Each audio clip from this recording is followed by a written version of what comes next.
क्योंकि ये सरकार सत्य का सामने नहीं कर सकती। बीजेपी ने अपना प्रोपेगेंडा किया है, गड्ढे से भरपूर है, उसने पूरे सिस्टम में गड्ढा खोद दिया है, उसको कौन भरेगा। कि जनसंख्या नियंत्रण कानून का मैं विरोध नहीं करता व्यक्तिगत रूप से। आज के जो मुद्दे हैं ना, डिवाइडेड समझते हैं, अलग अलग। अगर ये सारे मुद्दे एक होके एक लड़ाई हो तो वेपन बनता है ना, वेपन बनता है। वेपन बने नहीं, पर मोदी चाह रहा कि वेपन ना बने। नमस्कार, आपके साथ मैं हूं आदित्य कुमार। द सच आप देख रहे हैं, मेरे हाथ में चाय है और आज हम चाय पर चर्चा करने जा रहे हैं। दरअसल जब हम गाँव की तरफ जाते हैं, जब चौपालों की तरफ जाते हैं, तो चाय की टपरी जहाँ होती है वहाँ से चर्चाओं का बाज़ार गर्म हो जाता है। बहुत सारी चर्चाएं होती हैं, देश की राजनीति को लेकर चर्चा होती है, समाज को लेकर चर्चा होती है, बहुत सारी चर्चाएं होती हैं। लेकिन आज इस वक्त हम गाजीपुर बॉर्डर पर मौजूद हैं। यहाँ किसान पिछले 7 महीनों से आंदोलनरत है और यहाँ टिका हुआ है। 12 दौर की वार्ता हो चुकी है, लेकिन अभी तक कोई निष्कर्ष नहीं निकला है। किसान यहाँ अभी भी मौजूद हैं और लगातार सरकार से मांग कर रहे हैं कि उनकी मांगों को सुना जाए, उनकी बातों को सुना जाए और उसके आधार पर काम किया जाए ताकि ये अपने घर जा सके। लेकिन सरकार है कि सुनने को तैयार नहीं। कुछ संभ्रांत लोग हमारे बीच हैं, यहाँ बैठे हैं, जो किसान आंदोलन में सम्मिलित है, अपनी सहभागिता दे रहे हैं। उनसे बातचीत करने की कोशिश करेंगे और चाय पे चर्चा करेंगे। दरअसल इस चाय की चर्चा का सीधा महत्व ये है और सीधी बात ये है कि हम आज हर मुद्दे पर चर्चा करेंगे। हम देश में हो रही स्थितियों को लेकर चर्चा करेंगे, आंदोलन की स्थितियां जो बरकरार हो रही हैं उन पर चर्चा करेंगे, देश कहाँ जा रहा है, समाज कहाँ जा रहा है, कैसी हमारी नीयत हो रही, कैसी सोच हो रही है, उस पर भी चर्चा करेंगे। हमारे साथ मौजूद है तिवारी जी, मौजूद, उनसे बातचीत करने की कोशिश करेंगे। प्रदीप त्रिपाठी जी हमारे साथ हैं, उनसे बातचीत करने के। प्रदीप त्रिपाठी जी, बहुत बहुत स्वागत है द सच पे आपका। आज चाय आपके हाथ में भी है और ये गुड़ की चाय है जो गाजीपुर बॉर्डर की बहुत फेमस चाय है और गुड़ की चाय पे हम चर्चा कर रहे हैं। तो आप क्या कहना चाहेंगे? आप पहले तो आंदोलन पे सवाल करेंगे। आंदोलन में आप भी हैं, तो पहले दिन से इस आंदोलन में हैं, क्या देखा आपने आंदोलन में? सर, आंदोलन में बहुत कुछ देखा, अच्छा भी देखा, खराब भी देखा, तकलीफ भी देखी, उम्मीद भी देखी, उम्मीद को गिरते हुए भी देखी और दृढ़ मतलब कि करेज से जो किसान खड़ा है वो मैं देख रहा हूँ। आज 7 से 8वां महीना चालू हो गया, 9 महीने में तो बच्चा भी पैदा हो जाता है। अब पता नहीं, हो सकता है कि 9 महीने में कोई कानून वापस हो जाए, किसान की जीत हो जाए, वो बात अलग है। मगर क्या है कि किसान का मुद्दा कोई बेफिजूल मुद्दा नहीं है। ये मुद्दा भले ही किसान का हो, मगर इससे तो आम जनता को बहुत फ़ायदा हो रहा है। जहाँ पे पेट्रोल के दाम 100 के ऊपर जा रहे हैं, डीजल के जा रहे हैं, तो सारी इकोनॉमी तो डिस्टर्ब है। कमाने के साधन है, आप पे है, आप पे भी नहीं होगा, किसी पे नहीं है। जब कमाई है नहीं, महंगाई इतनी ऊपर है, कहाँ जाके रुकेगी भगवान जाने। देखिए, जब से ये पार्टी सत्ता में आई, हमारे दलित लोगों के ऊपर, हमारे किसानों के ऊपर, हमारे मज़दूरों के ऊपर, इन सब के ऊपर तो खतरा मंडरा गया था। जब ये काले कानून लेकर आई तो किसान खतरे में आ गया। जब इन्होंने श्रम जो कानून थे उनका संशोधन किया तो मेरा श्रमिक वर्ग, मेरा कामगार, मेरा कर्मचारी वो खतरे में आ गया। पिछले 2 साल से गवर्नमेंट सर्वेंट का डीए बंद किया हुआ है, कोई अपॉइंटमेंट नहीं हो रही। 2 करोड़ रोज़गार का जो इन्होंने वादा किया था उस पर अभी तक कभी अमल नहीं किया। शायद 15 लाख रुपए आगे होंगे मुझे लगता है, और उसका जुमला कह दिया अमित शाह ने। जी। तो ये सरकार तो हमेशा से खतरनाक प्रवृत्ति की रही। जो मेरा इंडिपेंडेंट मीडिया था, अब तो मुझे ऐसा लगता है कि सारे पत्रकार नहीं, जो वास्तव में सच दिखाते हैं, जो वास्तव में सत्य की पृष्ठभूमि पर काम करते हैं, जो वास्तव में संसार को दिखाना चाहते हैं कि वास्तविकता ग्राउंड ज़ीरो पर ये है, तो मुझे लगता है उनके ऊपर तो अत्याचार होगा, क्योंकि ये सरकार सत्य का सामने नहीं कर सकती। ये बड़ी बात कही गई है। फिर से एक बार हम त्रिपाठी जी की ओर आते हैं। क्या लगता है, बीजेपी तो बहुत ही कहती है कि हमने बहुत सारा काम कर दिया, आपको क्या लगा इन पूरे कार्यकाल को अगर हम लें, अब लगभग कार्यकाल बीजेपी का समाप्त होने वाला है? बीजेपी कहाँ? उत्तर प्रदेश का ये भी पूछेंगे, उत्तर प्रदेश में बैठे हुए, पूरे हिंदुस्तान का? नहीं, अभी उत्तर प्रदेश पे ही वो नहीं, बीजेपी ने क्या किया, क्या नहीं किया, बीजेपी ने अपना प्रोपेगेंडा किया है। मेरे को एक ऐसी चीज़ आप बता दो कि बीजेपी ने कोई ऐसा काम किया हो जिससे जनता कुछ, मेरे को तो दिख नहीं रहा। एनकाउंटर बहुत अच्छे किए हैं, प्रशासन का इस्तेमाल बड़ा अच्छा किया है, लोगों को बहुत अच्छी तरह दबाया है, ये सब बहुत अच्छा किया।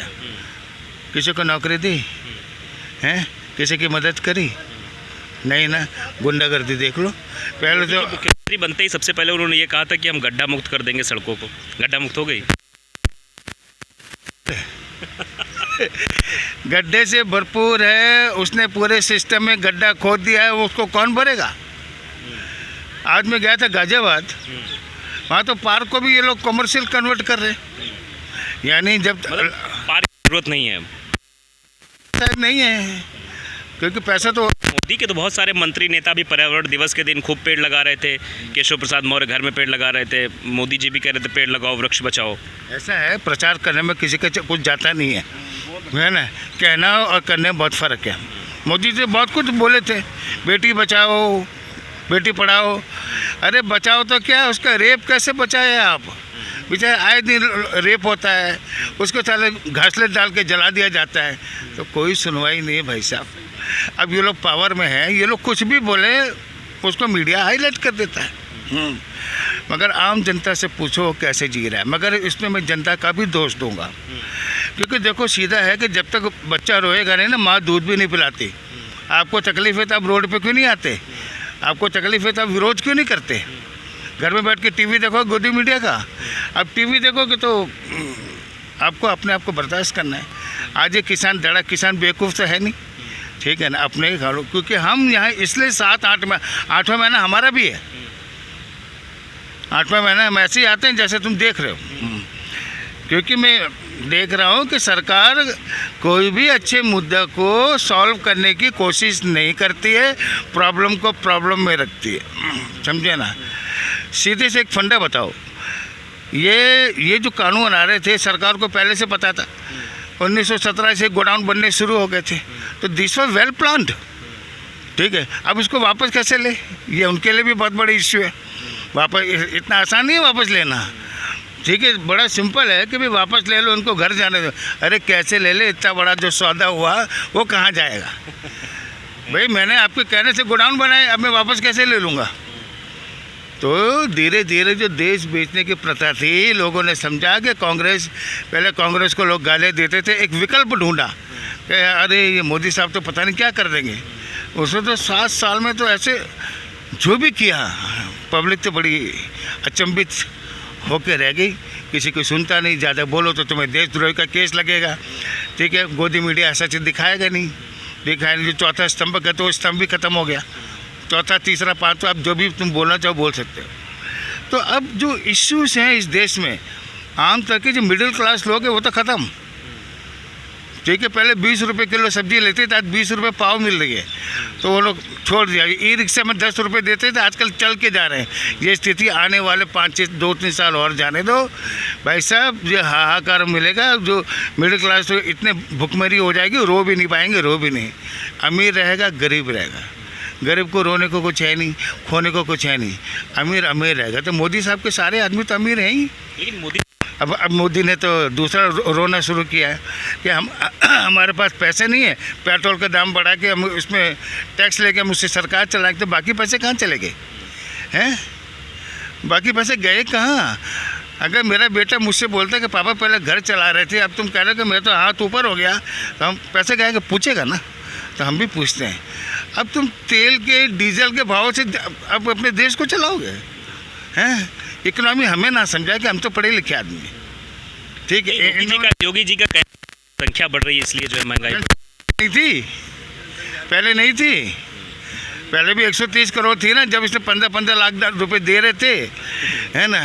अब मगर करे क्या, पहले ज़माने में क्या था कि जब ये अंग्रेज़ों को भगाया गया था, उस टाइम पे क्या मैं आपको बताऊं, उस टाइम पे एक नेता बोलता था और घर से सारे लोग निकलते थे कफन बांध के, तब आपका देश आज़ाद हुआ। बहुत लोगों ने शहादत दी। आज क्या है, आज के जो मुद्दे हैं ना, डिवाइडेड समझते हैं, अलग अलग है। क्योंकि हाँ, अब क्या लोगों की अप्रोच है मैं नहीं जानता। अगर ये सारे मुद्दे एक होके एक लड़ाई हो तो वेपन बनता है ना। वेपन बनता है, वेपन बन ही नहीं पा रहा। मोदी चाह रहा है कि वेपन ना बने। देखिए, मैं आपको बता दूं कि जनसंख्या नियंत्रण कानून का मैं विरोध नहीं करता व्यक्तिगत रूप से। कारण क्या है कि कुछ चीज़ें राष्ट्र हित में करनी आवश्यक है।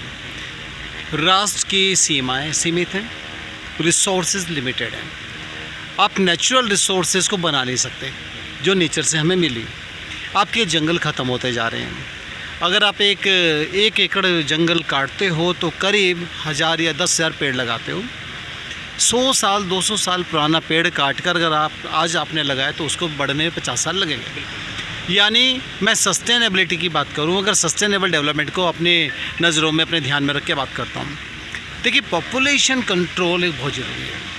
जब हम पढ़ते थे प्राइमरी में, और शायद आपने भी जब पढ़ाई की थी, तो पॉपुलेशन एक्सप्लोजन हमेशा पढ़ते आए, जनसंख्या विस्फोट हम पढ़ते तो आए। और नियंत्रण की बात करते, भाई जनसंख्या पे नियंत्रण लगाना बहुत ज़रूरी है, जनसंख्या पे कैसे नियंत्रण करो, ये बना दो, ये बना दो, ये बना दो। लेकिन मुझे लगता है कि जो 2 चिल्ड्रन पॉलिसी है, it is good for the country.